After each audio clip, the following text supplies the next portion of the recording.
When God Spoke to Rick. Recently, I wrote a piece for my blog that captures my political journey to date. It is humorous, angry, and sarcastic. I know this is not how we change people's opinions, but hey, this is not rational. Like the monster in the movie Alien, it just came out of my chest. What can I say? Damnedest thing, the other day I was working at my desk and suddenly there was this blinding light that filled the room. God: Rick, I've been watching you. Your understanding of what is wrong with your country is 100% right. It's even better than Paul Krugman, Sam Harris, Bill Maher, and Bob Dylan. So for the sake of your country's future, I am giving you the power to fix it. I will make your plan happen, not in 10 years, but next week. Get to it. Rick: You're shitting me. You have more power than Mitch McConnell and the Koch brothers and the NRA? God: Get a grip, Rick. I control everything. When a sparrow falls out of the tree, who wins the Friday night school football games, and whether you get World War III. So stop screwing around. What are you going to do to shape the future of the United States? Rick: Okay, here we go. Strap in. Number 1. Wealth and income inequality. There will be no more billionaires in this country. We're going back to the good old days of FDR and the New Deal. The top 1% will now pay 90% tax. 2. Ceiling on personal wealth. Personal wealth will be capped at $100 million. Some of us could squeak by on that kind of money. Today, the Forbes 400 richest people are worth more than $3 trillion. The top 1% own as much of our wealth as the bottom 90%. Most of that money will be clawed back into the U.S. Treasury. The Bill Gateses and the Larry Ellisons and the Jeff Bezos of the world will find their billions now transferred to the common good. That money will be used for infrastructure repair, health care, and education. Sorry, rich guys, no more $300,000 cars and 60,000 diamond-encrusted wristwatches. Too bad. 3. Abortion and medical aid in dying. On demand. No medical or legal approval required. 4. Healthcare. Immediately, the whole healthcare insurance industry is gone. Poof! Overnight! No more profit to be made from our illnesses. No more talk about free market healthcare insurance. No more elderly people going into poverty due to medical bills. The high-powered health insurance executives will be stripped of their power and their money. They can be retrained to drive a truck.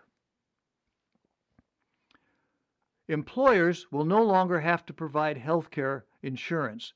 What a burden on businesses large and small. From now on, it will be handled through the federal government. Think VA and Medicare. No more obscene profits built into medicine. Let's be clear. Health care will not be free. It will be paid for through taxes, not via gouging insurance premiums. Goodbye Blue Cross, goodbye Blue Shield, goodbye Humana, goodbye the whole lousy bunch of you. Oh, and then Trump says, "What, do you want us to be like Venezuela?" No, Trump, we want to be like Canada and Denmark. God: By the way, Rick, stop calling it Medicare for all. What weasel words. Call it what it is. Socialized medicine. You know, where we take care of each other. From each according to his ability, to each according to his need, as one of my favorite sons, Karl Marx, said. Speaking of sons, Jesus said, take care of the poor. And oh, by the way, he was a socialist. Today he'd be stoned on Wall Street. Doesn't matter, though. He never existed. Just a story. In fact, I don't exist either. Remember, you created me in your image, not the other way around. And boy, did your Iron Age illiterate peasants from the Middle East get it screwed up. You gotta be kidding. Virgin birth, resurrection, Noah's Ark, Jonah and the whale. Rick, please, God, stop making a speech. Let me get back to my plan to save our country. 5. Care for the homeless, drug-addicted, insane alcoholics on our streets and in tent cities. We will return to the days of the well-run state hospitals. People will get treatment for their addictions and education for employment. Some will stay in these hospitals for the rest of their lives. No more tent cities under freeways, or people shooting up in public streets or defecating and dying in the gutter. They will all be taken care of and rehabilitated when possible at taxpayers' expense. At taxpayers' expense, because we are a humane country. Well, we used to be. God, do you mean this every man for himself capitalism philosophy, and if your life is fucked up, it's God's will? That's certainly not my problem. All that will be gone? Rick, yep, whole new ball game. God, by the way, why is it all the shitty things that happen are ascribed to my will? It is so unfair to me. So knock it off with all this must be God's will crap or the Lord works in mysterious ways. I don't work in mysterious ways. In fact, I don't work in any way at all because I don't exist. Sorry, Rick, the universe is random. Babies die of leukemia and bad men get rich. Get over it. Rick, if you're so almighty powerful, why the hell do you let this stuff happen? God, don't be a smartass. Back to my list. 6. Gone immediately. The Senate. Outrageous that the population of, say, Montana has the same weight as the population of, say, California. The Electoral College. It's the popular vote from here on in, baby. Gerrymandering. State control of elections. There will be a national standard for voting machines, voter registration, etc. Sorry, redneck Southern racists. No more stopping blacks and young people from voting. Local control of education. Sorry, you right-wing Christian fundamentalists. If you hate science and Darwin, tough shit. From now on, centralized education standards determined by your hated East Coast liberal, well-educated, science-loving elites will be required nationwide. Yes, even in backward Mississippi. Reason trumps religion starting right now. Also, no more tax breaks for religion. Scientology pays no tax? Really?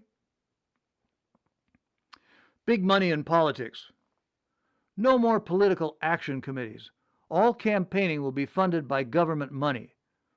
Each qualified candidate will get the same amount. No more expensive TV ads. Now someone with little money can take on the billionaire class. 7. The role of government. Supported by a huge increase in taxes on the rich, we will return to the days of strong, well-funded, effective government. The word bureaucrat will no longer be a focal point of hatred by the libertarians. Instead, we will celebrate those bureaucrats who make sure that restaurants have clean kitchens, potholes get filled, pharmaceutical companies are well regulated, for the common good. 8. Mandatory service. Every 18-year-old, whether from the inner city or the Ivy League, will spend 2 years in government service. Could be the military, education, working with the poor, repairing infrastructure, whatever. This could also serve as a job skills training program for those not going to college. This will be very costly, a budget rivaling the Pentagon's. But since our strong, centralized, effective government will be well funded, the money will be there. Our return on investment will be huge. This will also give our youth a feeling of belonging. Their skills are needed. No more wandering through shopping malls with mouths agape, bowing down to the capitalist god of consumerism. 9. Big money out of entertainment and into infrastructure repair, education, and healthcare. Nothing wrong with entertainment. I like music, sports, and movies as much as anyone. However, the fact that LeBron James and Paul McCartney both have net worths of over $1 billion, that's B-boy billion dollars, is a travesty. The fact that you have a unique skill of being able to throw a ball through a hoop from 30 feet or writing love songs for preteens does not entitle you to billions of dollars. These unusual skill sets do not move humanity forward in any way, except providing a slight diversion for our existential emptiness. From now on, musicians, athletes, and actors will be paid like school teachers. And oh, by the way, school teachers' salaries will be tripled overnight as compensation for medical researchers who do, in fact, move us forward. Writing songs and shooting baskets versus a cure for cancer. Very soon the best and brightest will want careers in education, research, and technology, not on Wall Street. God. Good one, Rick. You're getting your priorities straight. That clear thinking is why I chose you for this job. Rick. Thanks. One last question. Who killed Kennedy? God. I get that question all the time. If you believe in heaven, which doesn't exist, you will find out there. On the other hand, if you end up in hell, which also doesn't exist, you will spend eternity sorting through endless conspiracy theories. For a taste of what hell feels like, go to YouTube and type in Kennedy conspiracies. As God floated out the door, he turned and said, "Oh, one more thing. The Mormons got it right."